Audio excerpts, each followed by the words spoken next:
Day in my life as a tattoo artist nga white customer and a full-time dad. Karon na guys is mga tumiog kumilik kaya magpa-transfer may sa voter sa ako ang Paris kaya dito pa man siya naka-register sa Dalagit. Nga timing sad kay day off masad niya so amo na lang gilihok.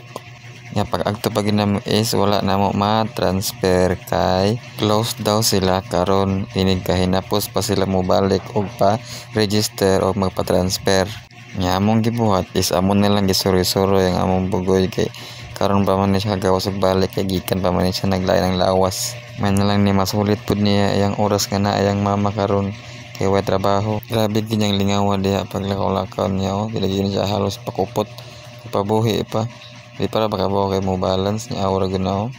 Di pa gyud siya katarong og lakaw diha kay pugat kay yang sapatos nagpakang-bakang gitan agya na niya kitang kabungkad siyang sapatos inta. Fast forward na may ana sa store sa unclaimed parcel no kay 20 man gid media magpalitan siyang mama og mga something nga magamit namo. So okay imjud kay may ani lang mga unclaimed parcel ba.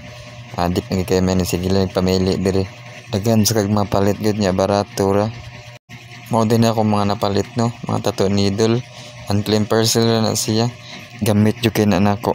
Diha is nanami sa Grand Mall ana amo na siyang gisuri dito sa playground niya. Nakita siya ng mga dinosaur duduha na siya og duol kay murag nahandlok na siya. Pero gimo na siya pasakyan na kusog kay na siya masakay ana.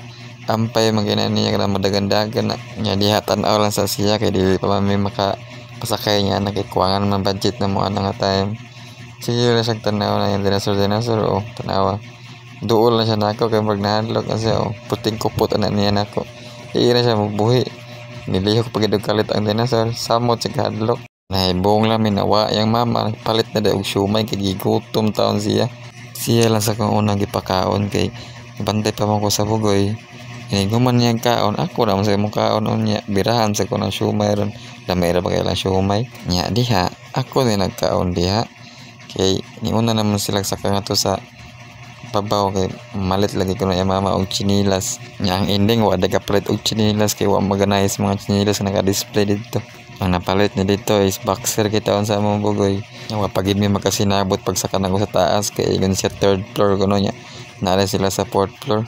Muna gid og tuyok dito pinangita nila. Nya diha na ning kamot ang gyapon kog kaon diha kay birahan man ako kumain lang siumay kay probiyag sa drabag lang siumay. Nya diha man ako kaon ang hipos na lang ko ana sa kanako sa taas. Nya diha nakita na gitaon mi sa sinog tuyok. Wa kita na siya kapalit og chinilas. Nya diha ang akong bugoy nagsirag tan-aw sa duaan. Grabe gid ang lingaw ana. Ilang kay umakwarta si papa balik lang ta diha ha. Paliton ta na pag napo kabuok.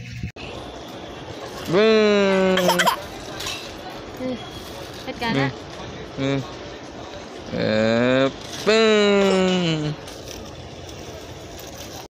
Ya paghuman niya tanaw tong duaan nagsige na siya para siyang inahan nagsige na siya duwa adla na sa duha sige na pislit siyang ilong ya pag naog na mo ni hapit ni Watson kay nagpalit niya og sabon sa among bugoy kay nag buy one take one man sila diha is padong na may uli duka na kay na siya ana hagbay ra na siyang giduka pagikan pang namo yara ginang giantos siyang kaduka yani kalit lang na siya ka power off diha duka na kay na siya natog na siya kalit kay perti kanyang kiat niya ito sa Grand Mall karon tog na siya nya diri lang sa takutob babush.